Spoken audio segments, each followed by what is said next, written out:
ॐ भगवते वासुदेवाय वासुदेवाय हरे वासुदेवाय ॐ नमो भगवते वासुदेवाय मिलता ही साचा सुख केवल भगवान आपकी चरणों में भगवान आपके चरणों में मिलता ही सच्चा सुख केवल भगवान आपकी चरणों में भगवान आपके चरणों में भगवान आपकी चरणों में होठ पे आपका नाम रहे दिन रात सुबह और शाम रही हर वक्त बस यही ध्यान रहे भगवान आपके चरणों में मिलता ही साचा सुख केवल भगवान आपके चरणों में चाहे संकट ने आ घेरा हो चाहे चारों ओर अंधेरा हो चाहे संकट ने आ घेरा हो चाहे चारों ओर अंधेरा हो पर चित नहीं डगमगा मेरा हो राहे ध्यान आपकी चरणों में राहे ध्यान आपके चरणों में मिलता ही साचा सुख केवल भगवान आपके चरणों में चाहे अग्नि में भी जलना हो चाहे कांटों पर भी चलना हो चाहे अग्नि में जलना हो चाहे कांटों पर भी चलना हो चाहे छोड़ के देश निकलना हो राहे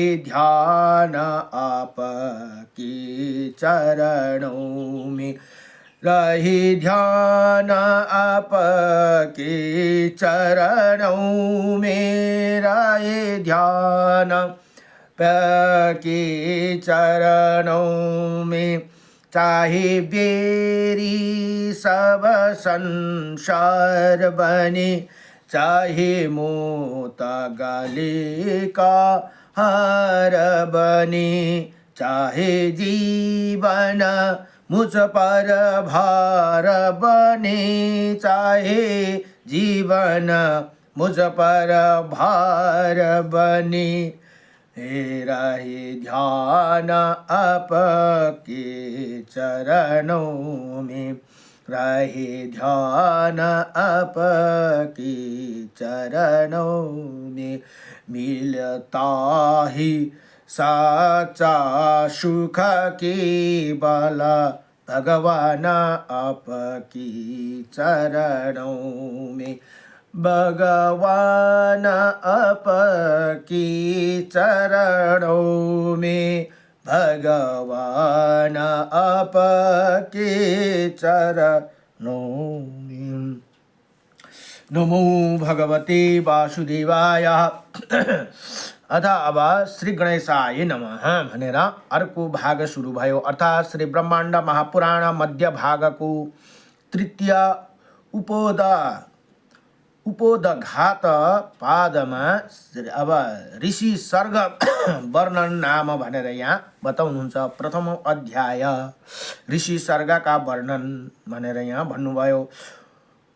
वहाँ नैमिषारण्य में वायु द्वारा कही गई पुराण कथा को कहने वाला सूत जी ने जब ब्रह्मांड पुराण के अनुसंग पाद की कथा सुना दी, तब शमशपायन ऋषि ने उसने कहा कि हे सूत जी, आपने इसी पवित्र ब्रह्मांड महापुराण को दूसरे अंग अनुसंग पाद का वर्णन हमें सुना दिया। अब आप हमें तीसरे उपोदघात पाद का विस्तार से वर्णन कीजिए भनेर यहाँ अरू ऋषिहरूले प्रार्थना गर्नुभयो। अब सूतजी ऋषि भन्नुहुन्छ, हे ऋषि हो, अब मैं तीसरे उपोदघात पाद का विस्तार सहित वर्णन करूंगा। अतः हे विप्रो, इसे पाद का विस्तार से वर्णन ध्यान पूर्वक सुनिए भनेर यहाँ भन्नुभयो। यही जो इसी समय वैवस्वत मनु का मनमंत्र चल रहा है, उसे हे ब्राह्मणों आप लोग प्रारंभ से अंत तक विस्तार पूर्वक सुनिए भनेर यहाँ भन्नुहुन्छ। मैं ये यहाँ पहले ही बता चुका हूँ कि 12 चारों युग के बीतने पर एक मनमंत्र समाप्त होते हैं भनेर यहाँ भन्नुभयो। 1012 पहले बता चुकी हूँ कि 71 12 4 युग बीतने पर एक मनमन्तर हुन्छ अरे 71 खेप 4 युग मिलाएर बित्दाखेरि एक मनमंत्र समाप्त होते हैं। देवताओं, ऋषियों, दानवों, पितरों, गंधर्व, यक्ष, राक्षसों, भूतों, सर्पों, मनुष्यों, पशुओं, पंक्षी और स्थानों पर के साथ मनु आदि भविष्य में होने वाला आख्यानों से युक्त वैवस्वत सर्ग का वर्णन भगवान विश्ववान को नमस्कार करूँगा भनेर यहाँ भन्नुभयो। पहिले स्वयंभू मनमंत्र में सृष्टि कार्य की प्रवर्तक जो सप्तऋषि विद्यमान थे, चक्षु मनमंत्र के बीत जाने पर वैवस्वत मनमंत्र, योभन्दा अगाडि चक्षु मनमंत्र थियो अरे। त्यहाँबाट पर वैवस्वत मनमंत्र के प्रारंभ में भी महेश्वर के शापवश महेश्वर भगवान शिव की शापवश उस प्रजापति दक्ष का भृगु आदि महाओजस्वी एवं महात्मा ऋषियों का पुनः प्रादुर्भाव होते ही वही स्वयंभू ब्रह्मा के द्वारा पुत्र के रूप में कल्पित मानसी सिद्धि द्वारा उत्पन्न सप्तऋषि पुनः उत्पन्न होते हैं भनेर यहाँ बताउनु भयो। और उत्पन्न होकर वो महात्मा महर्षिगण अनेकों प्रकार की प्रजाओं को संतानों की कामना से पुनः सृष्टि का कार्य पहले क्रमश अनुसार प्रारंभ करते हैं भनेर यहाँ भन्नुहुन्छ। अब मैं जिसके वंश में उत्पन्न होने वाला ग्रहों एवं नक्षत्रों को ढके हुए इसी जड़ चेतना संसार की रचना पुनः पूर्ण की जाती है भनेर यहाँ बताउनु भयो। उन्हीं विशुद्ध ज्ञान को एवं विशुद्ध कर्म वाले महात्माओं की संतानों का वर्णन संक्षेप में विस्तार पूर्वक क्रम से कर रहा हूँ भनेर यहाँ बताउनु भयो। इसके बाद ऋषियों ने कहा, हे सूता जी, पूर्व काल में ये ब्रह्मा ने मानस पुत्र ऋषियों कैसे उत्पन्न हुए थे तथा ब्रह्मा जी ने उन्हें कैसे पुत्र के रूप में कल्पित कर लिया भनेर यहाँ भन्नुहुन्छ। हे सजन हो, मैं श्रेष्ठ सूता जी, ये हम बताइए भनेर यहाँ भन्नु। अब सूताजी भन्नुहुन्छ कि पूर्व स्वयंभू मनमंत्र में जो 7 ऋषिगण कहे गए उन्होंने सिद्धि प्राप्त की और वो फिर वैवस्वत मनमंत्र अहिले को मनमंत्र में ब्रह्मा के शाप के अपनी सिद्धि देने वाला तपस्या से च्युत होते हुए भनेको च्युत भनेको अलग होते हुए मृत्यु लोक में आकर उत्पन्न हुए भनेर यहाँ भन्नुहुन्छ। इसका मैं वर्णन कर रहा हूँ। उत्पन्न हुए ऋषि लोक 11 जन लोक में जन्म धारण किए भनेको अहिले यहाँ पृथ्वीमा जन्म धारण गरे। यहाँ वही सदा आपने आपस में एक दूसरे से बोले कि वरुण यज्ञ के समाप्त हो जाने पर चक्षुष मनमंत्र चलकर हमें भागी सभी पितामह ब्रह्मा जी के पुत्र होंगे भनेर यहाँ भन्नु। फिर हमारा कल्याण होगा। ऐसे कहकर वो सभी स्वयंभू मनमंत्र में शिव के द्वारा स्थापित होकर चक्षु मनमंत्र में पुनः उत्पन्न हुए और जनलोक से इसी लोक में आए और देवों का महान यज्ञ वरुण का शरीर धारण कर संतान उत्पत्ति इच्छा से अग्नि में वीर्य की आहुति देते हुए ब्रह्मा से ऋषियों का पुनः जन्म हुआ, ऐसे हमें सुना है।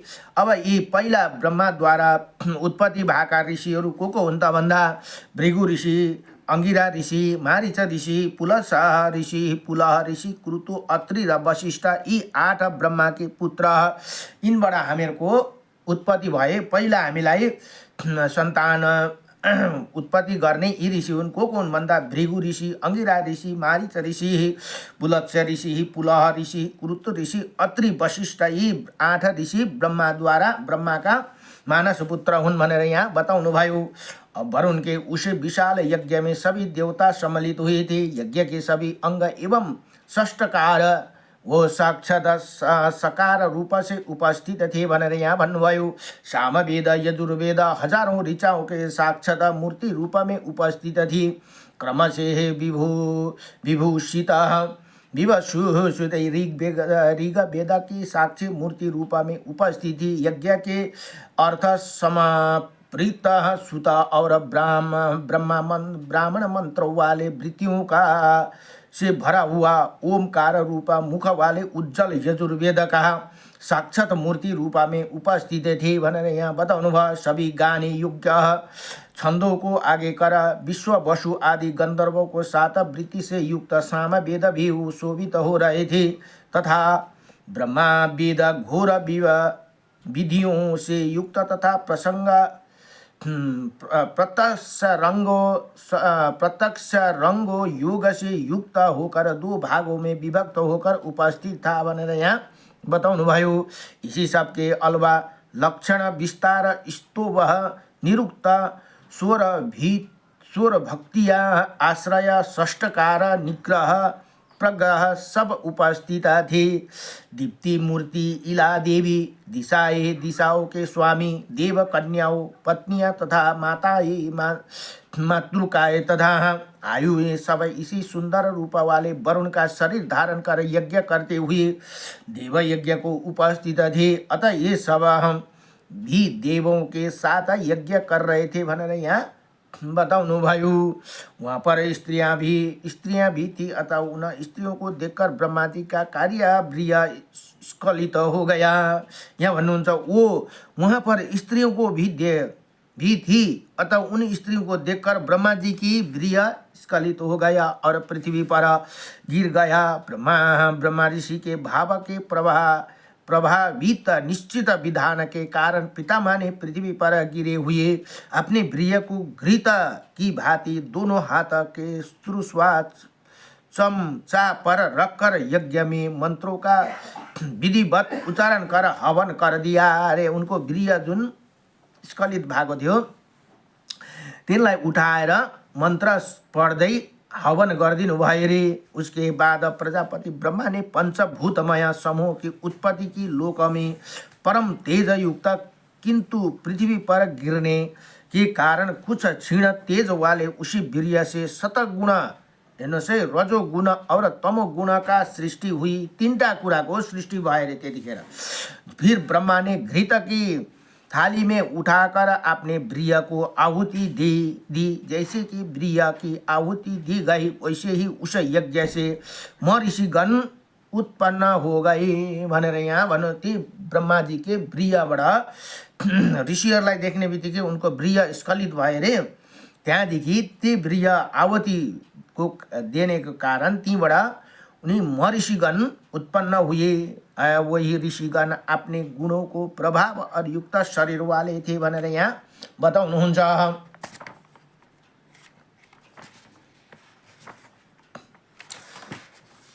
अब एक बार उसी शुक्र के अग्नि में डाल पर उस उठी हुई ज्वाला से कभी भृगु उत्पन्न हुए। हिरण्यगर्भ ने उन्हें अग्नि को फोड़कर निकाले हुए होने के कारण तुम भृगु हो भनेर यहाँ वो ऐसे ही कहा क्योंकि तुम तोड़कर निकाले हो इसीलिए भृगु हो। निरुक्त के अनुसार भित्वा गच्छति तोड़कर निकलता है वही भृगु। अतः शब्द को भ्यू उत्पत्ति के अनुसार उन्हें भृगु कहा गया भनेर यहाँ बताउनुहुन्छ। फिर महादेव ने उन्हें उत्पन्न हुए भृगु को देखकर ब्रह्मा जी से कहा कि हे प्रभु मेरी इच्छा से आपने ये मेरा पुत्र पैदा किए ये मेरा पुत्र पैदा किया है, अतः हे देवा ये पहला पुत्र मेरे होवे भनेर यहाँ भन्नुभयो रे। तथा स्वयंभू ब्रह्मा ने ऐसा ही हो भनेर भनिदिनु भयो रे। कहकर महादेव को स्वयं प्रकाश सम्यक प्रकाश से आज्ञा दे दी। तब महादेव ने भृगु के पुत्र के रूप में मान लिया रे भन्नु मान लिया भनेर यहाँ बताउनु। वही वरुण यज्ञ से पैदा हुए थे, इसीलिए उनकी संतान भी कह गए भनेर यहाँ भन्नुभयो। उसके बाद प्रभु ब्रह्मा ने भ्रिया की दूसरी आवती यज्ञ के अंगारों में दी। तब अंगारों से अंगिरस से सहित अंगिरा ऋषि की उत्पत्ति भयो रे। यहाँ उत्पत्ति हुई। उनकी उत्पत्ति को देखकर अग्नि ने ब्रह्मा से कहा कि हे प्रभु, मैं तुम्हारे लिए भ्रिया का धारण किया है, अतः ये दूसरा पुत्र मेरा होगा भनेर भन्नुभयो रे। तब ब्रह्मा जी ने कहा कि ऐसा ही होगा, इसलिए अग्नि से ग्रहण किए जाने के कारण अंगिरा अग्नय होते हैं भनेर यहाँ भन्नुहुन्छ। ऐसे सुना गया है। इसी प्रकार लोक रचयिता ब्रह्मा ने 6 भाग करके अपने भ्रिया को यज्ञ में आहुति दे, ऐसे श्रुति का कथन है भनेर यहाँ बताउनु भयो।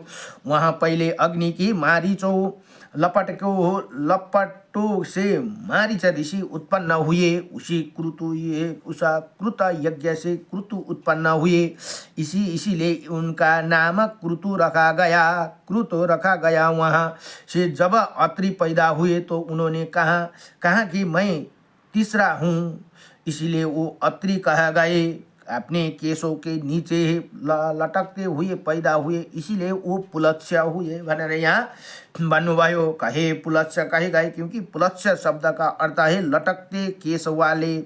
अतः यथा नाम तथा गुण के अनुसार उनका नाम पुलत्स्य हुआ भनेर यहाँ बताउनु भयो। उनके बाद थोड़े केश वाले युक्त पुलह उत्पन्न हुए, अतः उन्होंने भी यथा नाम तथा गुण के कारण पुलह कह गया भनेर यहाँ भन्नुहुन्छ। पुलह का अर्थ ये भी है कि एक पुत्र अनादि सामग्री से उत्पन्न हुआ, इसलिए उनका नाम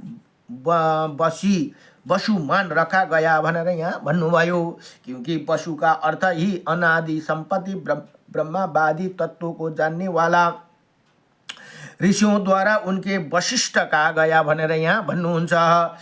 वो इसी प्रकार वो 6 महर्षि ब्रह्मा जी के मानस पुत्र है भनेर यहाँ भन्नु। यही संसार में संतान की उत्पत्ति करने वाला तथा इन्हों के द्वारा संसार में प्रजाओं की वृद्धि की गई है। इसी प्रकार वो सभी ब्राह्मण के पुत्र प्रजापति इसी प्रकार पढ़े जाते हैं।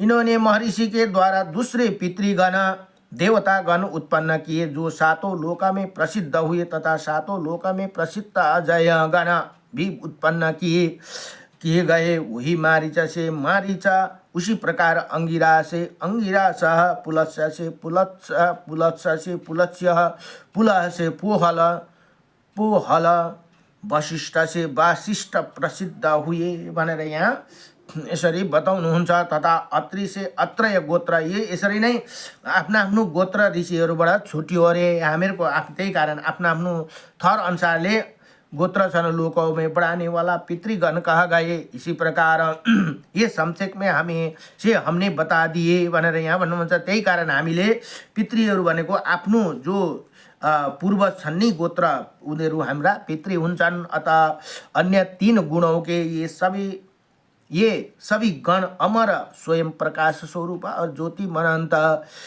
सुने गए हैं। उनके राजा यामदेव है, जो इंद्रियों को दमन या यमों से पाप रहित हो चुके हैं। माने अब आप लोग दूसरे इंद्रियों को बस में रखने वाला पत्नियों के बारे में निरालस्य होकर सुनियो। और काश्यप कर्दम शेष विकांत श्रुश्रवा बहुपुत्र कुमार विश्ववान शुचिव्रत प्रचेता अरिष्ट नेमी एवं बहुल नाम का प्रजापति है। इसी प्रकार ये सब आदिकालीन है। इसके अतिरिक्त अन्य भी बहुत से प्रजापति हुए, जिनमें कुशोत्स्य और बालखिल्य आदि परम ऋषिगण है। ये सब ऋषिगण मन के समान वेग वाले, सर्वत्र गमन करने वाले, सब कुछ भोग करने वाले हुए, अंत ब्रह्मा ऋषि समूह के सम्यक प्रकार के माने हुए, तपस्या और शास्त्र ज्ञान परायण तपस्वी गुण मुनिगण भस्म से उत्पन्न हुए। नाक के दो छिद्र के दो रूप सम्मत दोनों अश्विनी कुमार उत्पन्न हुए भनेर यहाँ बताउनुहुन्छ।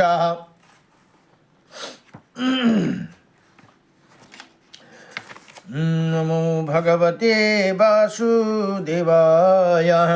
अब रिक्षा बानर आदि का जन्म नेत्र संसार से हुआ, इसीलिए आंखें चलाते अन्य प्रजापति उन ब्रह्मा ने ब्रह्मा के कानों से पैदा हुए। कुछ ऋषि ब्रह्मा के शरीर पर होने वाला रोम के उत्पन्न हुए, कुछ उनके पसीने और मल से उत्पन्न हुए। फिर आयन, उत्तरायण और दक्षिणायन, जुन 6 महीनामा आयन चेन्ज हुन्छ। उत्तरायण र दक्षिणायन मास, अर्धमास, पंक्षी, संध्या, वर्ष, दिन, रात, पित्त, ज्योति, प्रकाश, दारुण का प्रादुर्भाव हुआ अथवा जन्म हुआ।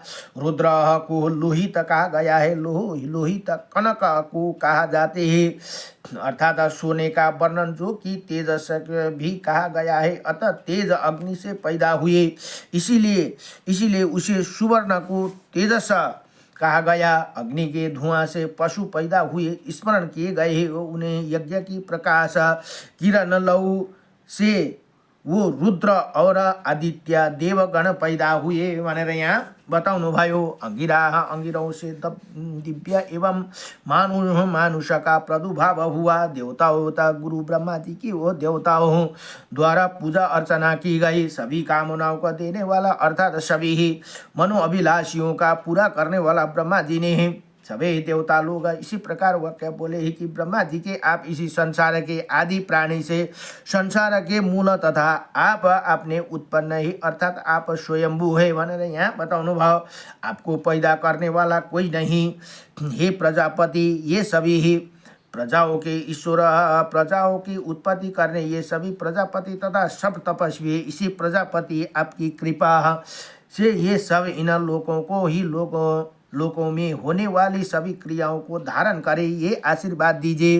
हे प्रजापति, तुम्हारे अंश से बढ़कर हुए और तुम्हारे तेज को बड़े हुए सभी ही विद्वान और बोलने के कुशल हुए, वेद मंत्र को धारण करने वाला सब प्रजापति से उत्पन्न सभी पृथ्वी पर ब्रह्मा सत्य और तपस्वी का आश्रय ग्रहण करे। हे प्रभु, ये सब ब्रह्मा ब्राह्मण तथा समस्त स्थान पर जगम संसार आपकी संतान है।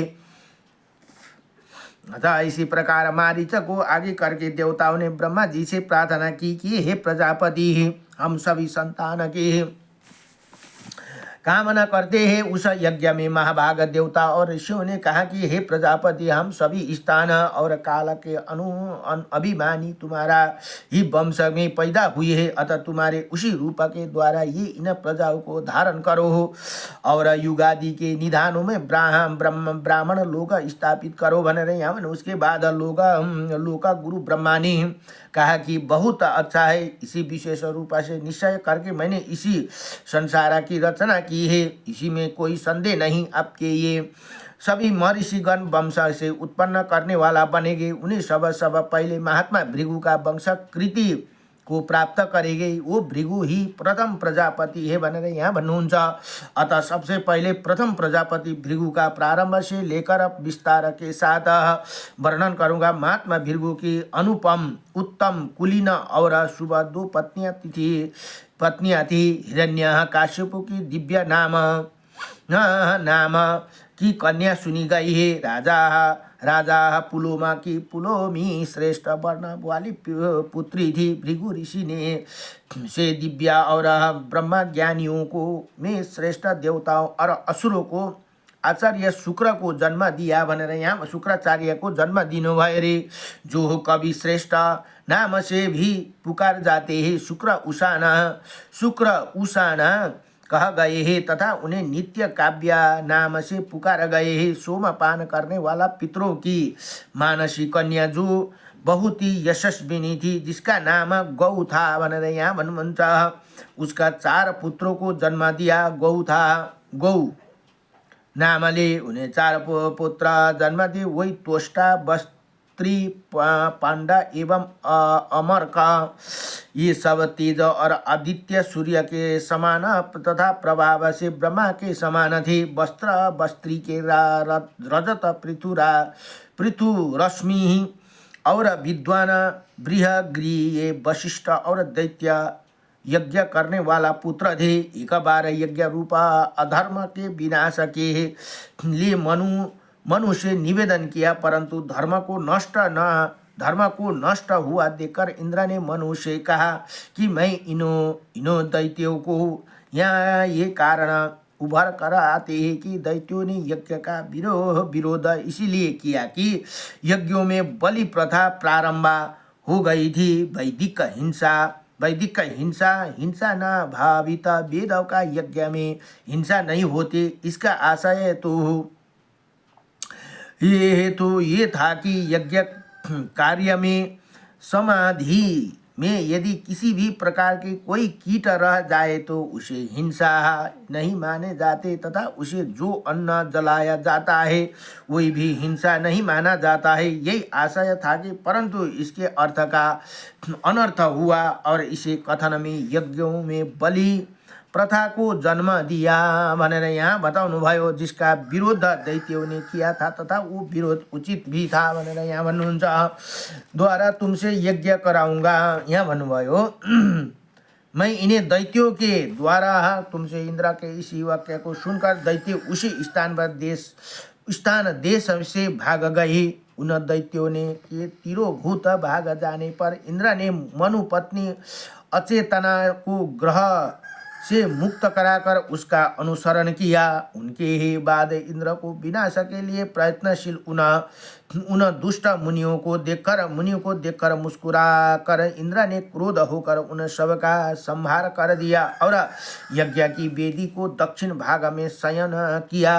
उसके बाद यही उन्हें मृत्यु शरीर को वहाँ गुफाओं में रहने वाला भेड़ियों को द्वारा खच कर खाने से जहाँ के शरीर गिर वहाँ पर खजूर के पेड़ को हो गया। इसी प्रकार प्राचीन काल में बर स्त्री के पुत्र इंद्र द्वारा मारे दिए गए।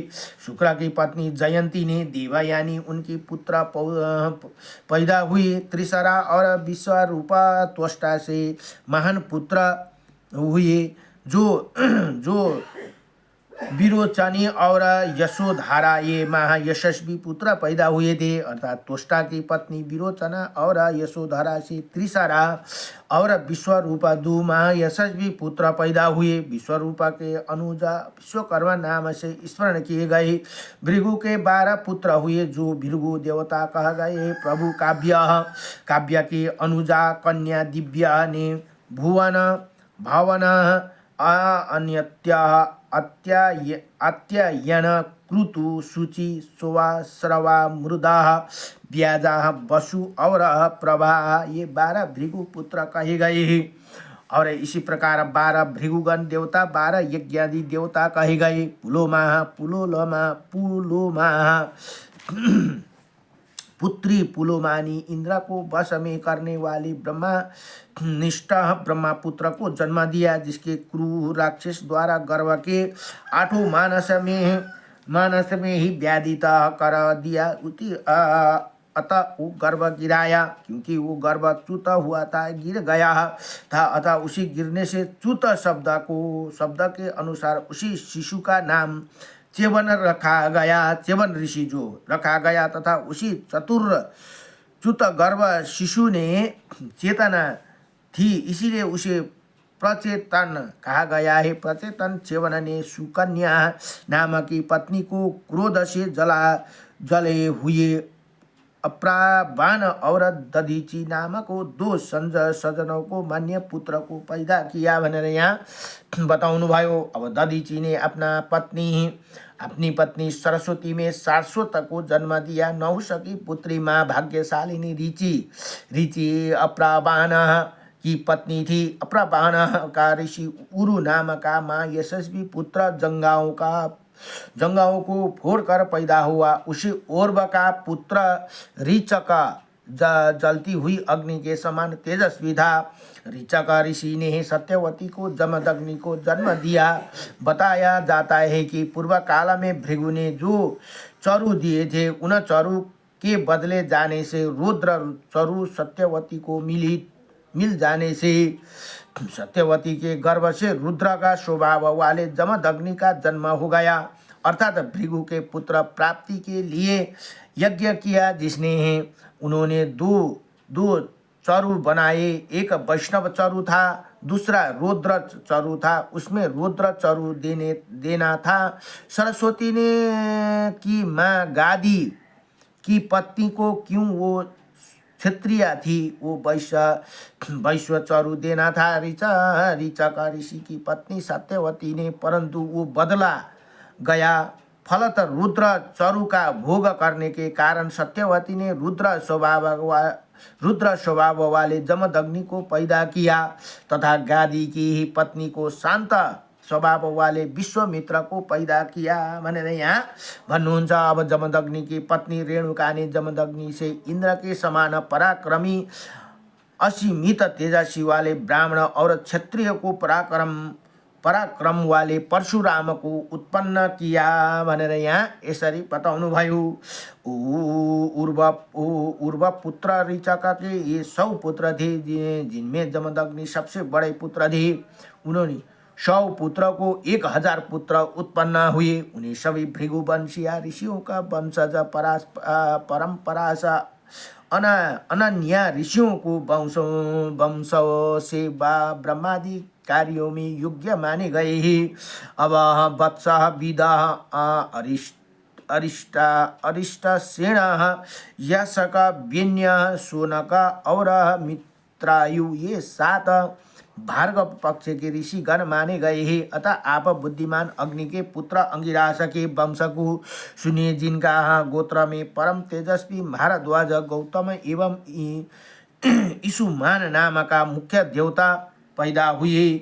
अंगिरस अर्थवा की मारीच नंदनी सुरूपा कर्दम पुत्री सोराट तथा मुको मनुकन्या पथ्या नाम का 3 स्त्रियां थी। उनमें होने वाली संतानों को वृत्तांत बतला रहा हूँ। अर्थात वो उत्तराधिकारिणी गण जो अर्थवा के कुल को आगे ले जाने वाले थे, वही अंगिरा की कठोर तपस्या के फल स्वरूप पैदा हुए थे। वहाँ सारूपा में बृहस्पति का जन्म हुआ। वही सोराट ने गौतम को पैदा किया। अपासाय वामदेव उतस्थ उषाति घृणी ये सभी पुत्र पथ्य के गर्भ से उत्पन्न हुए तथा सर्वतः उसके मानस पुत्र हुए भनेर यहाँ भन्छ। आशय के पुत्र कितवा हुए तथा उत्थस के पुत्र सरदान हुए। असीज के पुत्र दधिरतमा तथा वामदेव के पुत्र बृहदर्थ हुए। धिष्णु के पुत्र सुंधवा और सुंधवा का पुत्र ऋषभ हुआ। ऋषभ के रथकार नाम का देवगण स्मरण कह गए हैं तथा परम व्याख्यात ऋषिगण सुने गए भनेर यहाँ भन्नुहुन्छ। अब बृहस्पति के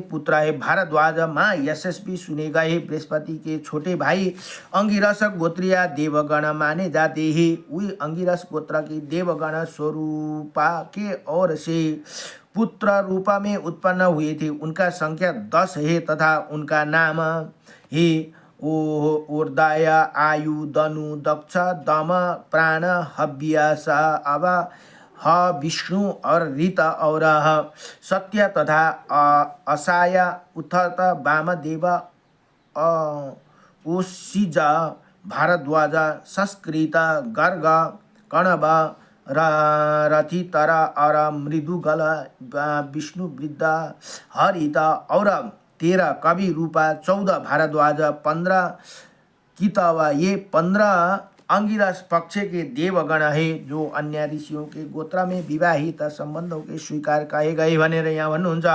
अब मैं उत्तम पुरुष वाले मारीच वंश के भेद का वर्णन बताओ जिसका वंश में समस्त स्थान पर जगमों की उत्पत्ति हुई। ये सब पहले मारीचा ने संतान उत्पत्ति के कामना से जल की इच्छा की है। उनके बाद उन्होंने मेरे पुत्र सर्वगुण संपन्न संतान वाले हो गए। इसी कामना से जलों का आवाहन करने पर भी जल जब उन्हें समीप उपस्थित हुए तब परम ऐश्वर्यशाली मारीच ने जल में मिलकर तप करने के लिए परम तेजस्वी अरिष्ट नेमी नाम का प्रजापति को पुत्र के प्राप्त किया भनेर यहाँ भन्नुहुन्छ। जल राशि में खड़े होकर सज्जनों की कल्याण करने के लिए करने वाली वाणी का विशेष ध्यान करते हुए मारीच 7000 वर्ष तक जल में खड़े रहकर जिनका कारण वो उनका पुत्र अनुपम हुआ था भनेर यहाँ बताउनु भयो। इसी अरिष्टानेमी का दूसरा नाम काश्यप था भनेर यहाँ उनै अरिष्टानेमीको नामै काश्यप ऋषि अरे। उनी कसका भने मारीच ऋषि का पुत्र अरिष्टानेमी पिछाड़ी उनकै नाम काश्यप था। काश्यप सविता सूर्य के जनक पैदा करने वाले पिता। अब सूर्य भगवान का पनि पिता सूर्य नारायण है, स्वयं भगवान है। सूर्य नारायण भन्ने स्वयं भगवान हुनुहुन्छ, नारायणकै अंश हुनुहुन्छ। सूर्य नारायण थी वो तो उनकी महत्व ब्रह्मा के समान थी। सभा मनमंत्रों में वो ब्रह्मा के अंश से अवतरित होते ही। कन्या के निमित्त क्रोधित दक्ष प्रजापति ने तब उसे काश्य को पी लिया जिससे उनके नाश हो गया। तब वो काश्य को मद कहा जाता है। हास्य में अर्थात काश्य धातु। हास्य और काश्य ये धातु शब्द करने हंसने के अर्थ में आती है। अतः काश्य जो हंसने योग्य है, जो सब काम मन और वाणी हो से होते हैं। अतः काश्य का अर्थ मन और वाणी से हंसना भी जानना चाहिए। तब मद हंसने वाली है। अतः काश्य का अर्थ मद हुआ तथा काश्यप का अर्थ हुआ मद पान करने वाला। कन्या को नियमित दक्ष ने कुपित और तिरस्कृत होकर कठोर वाक्य को प्रयोग किया था। अतः वो सब काश्यप नाम से प्रसिद्ध हुए। परिमेष्टि ब्रह्मा के अनुरोध पर एवं काश्यप की प्रार्थना पर दक्ष ने अपनी कन्याओं से काश्यप को दे दिया। वो दक्ष कन्या ब्रह्मावादिनी एवं लोक माताओं थी। इसी प्रकार इसी पुण्यशील वरुण सृष्टि के स्वर्ग को जो जानता है, लंबी आयु वाले पुण्यवान पवित्र आत्मा शुद्ध एवं शाश्वत सुख को प्राप्त करते हैं तथा इस वर्णन को ध्यान करने अथवा सुनने मनुष्य सभी पापों से मुक्ति हो जाते भनेर यहाँ बताउनु भयो। इसी प्रकार श्री ब्रह्मांड पुराण को वायु प्रोत मध्य भाग तृतीय उपोदक घात पादमा प्रथम अध्याय ऋषि सर्ग वर्णन का हिंदी में समाप्त भयो। नमो भगवते वासुदेवाय कृष्णाय वासुदेवाय हरे परमात्मने नमः। प्रणत क्लेशनाशाय गोविंदाय नमो नमः। अब भोलि दूसरा अध्याय में प्रजापति वंश का वर्णन भनेर भोलि को प्रसंग में छ। नमो भगवते वासुदेवाय कृष्णाय वासुदेवाय हरे परमात्मने प्रणत क्लेशनाशाय गोविंदाय नमो नमः। श्री कृष्ण गोविंद हरे मुरारी ये नाथ नारायण वासुदेवं अनंत वैकुंठ मुकुंद कृष्ण गोविंद दामोदर माधवेति। नमो भगवते वासुदेवाय कृष्णाय वासुदेवाय हरे परमात्मने नमः। प्रणत क्लेशनाशाय गोविंदाय नमो नमः। ओम नमो भगवते वासुदेवाय।